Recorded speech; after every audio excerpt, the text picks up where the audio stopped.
ভালোবাসার প্রথম শর্ত হলো সন্দেহ করা যাবে না, আর দ্বিতীয় শর্ত হলো ভালোবাসার মানুষকে বিশ্বাস করতে হবে। আমি আমার গার্লফ্রেন্ড গোলাপীকে কখনোই সন্দেহ করি না, আর গোলাপীকে নিজের চেয়েও বেশি বিশ্বাস করি। আমি গোলাপীকে কতটা বিশ্বাস করে আপনাদের বলছি। রাত 2টার দিকে গোলাপীর ফোন ওয়েটিং, ও ফোন রিসিভ করতে আমি কইলাম ফোন ওয়েটিং কেন? গোলাপী কইলো বাবু তুমি কি আমাকে সন্দেহ করো? আমি কইলাম আরে না না, সমস্যা থাকতে পারে, এখানে সন্দেহের কি আছে? কয়েকদিন আগে দেখলাম বসুন্ধরাতে ছিঁড়া ফাটা প্যান্ট পরা এক ছেলের সাথে গোলাপী হাত ধরে ঘুরে বেড়াচ্ছে। আমি এগিয়ে গিয়ে কইলাম এই ছেলে কে?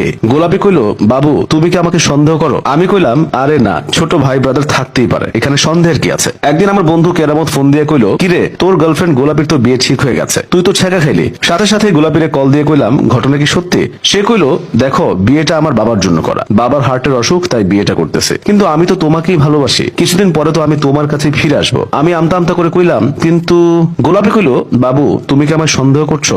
দেখো আমি ভার্জিন, আর তোমার কাছে আমি ভার্জিন হিসেবে ফিরে যাব। ভালোবাসার মানুষকে কখনো অবিশ্বাস করতে হয় না। আমি কইলাম তুমি বিয়ে করো সমস্যা নাই, তোমার প্রতি আমার শতভাগ বিশ্বাস আছে, তুমি জামাইয়ের সাথে কিছু করবে না। কিছুদিন পর গোলাপীকে ছোট্ট একটা বাচ্চা কোলে নিয়ে হাঁটতে দেখলাম। এগিয়ে গিয়ে কইলাম এই বাচ্চা কে?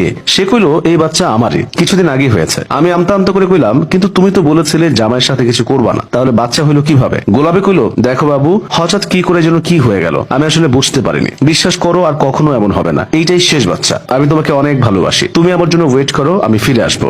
আমি কিছু বলতে যাব এর আগেই সে বলে উঠলো বাবু তুমি কি আমাকে সন্দেহ করো? একটা স্কুল দিয়েছে বাচ্চাদের পড়াই, একদিন সেখানে গোলাপী এসে উপস্থিত, সাথে 4-5টা বাচ্চা। দেখে বোঝা যায় পিঠে পিঠে বাচ্চাগুলো। কিছু বলার আগেই সে বলে উঠলো এগুলো তার বাচ্চা, স্বামী অশিক্ষিত, তাই পরিবার পরিকল্পনা সম্পর্কে কোনো জ্ঞান নাই, যার ফলে এই দশা। আমি কিছু বলতে যাব তার আগেই সে বলে উঠলো জানি বাবু তুমি কি বলতে চাও, কিন্তু বিশ্বাস করো আমি চেষ্টা করছি, আর কিছুদিনের মধ্যেই আমি তোমার কাছে চলে আসবো। 2070 সাল, এখন আমার বুড়ো বয়স, কোন রকমে লাঠি দিয়ে পথ চলে, বাবা মা ভাই বোন কেউ নেই, আর আমি গোলাপীর আশায় এখনো বিয়েই করি নাই। দেখাশোনা করার কোনো মানুষ আমার নাই। এলাকার এক নাতি একটা নার্সের ব্যবস্থা করে দিয়েছে, সেই সেবা যত্ন করছে টুকটাক। নার্সটা খুব সুন্দর। আমার যৌবন থাকলে আর গোলাপীকে ভালো না বাসলে এই মেয়েটাকে বিয়ে করে নিতাম। সে খুব সেবা যত্ন করছে আমার, এই যে এখন তুলে খাওয়াচ্ছে। এমন সময় ঘরে এক বৃদ্ধা মহিলার প্রবেশ, জীবনে দেখেছে বলে মনে হয় না। নার্সকে কইলাম তুমি কন্টিনিউ করো। এমন সময় সেই বৃদ্ধা এগিয়ে কইলো গোলাম হোসেন এই ছিল তোমার মনে, তুমি আমার জন্য ওয়েট করতে পারলা না, অবশেষে তুমি কিনা একটা মেয়ের বয়সী মেয়েকে। ছি গোলাম হোসেন ছি, আমার ভাবতেও কষ্ট হচ্ছে।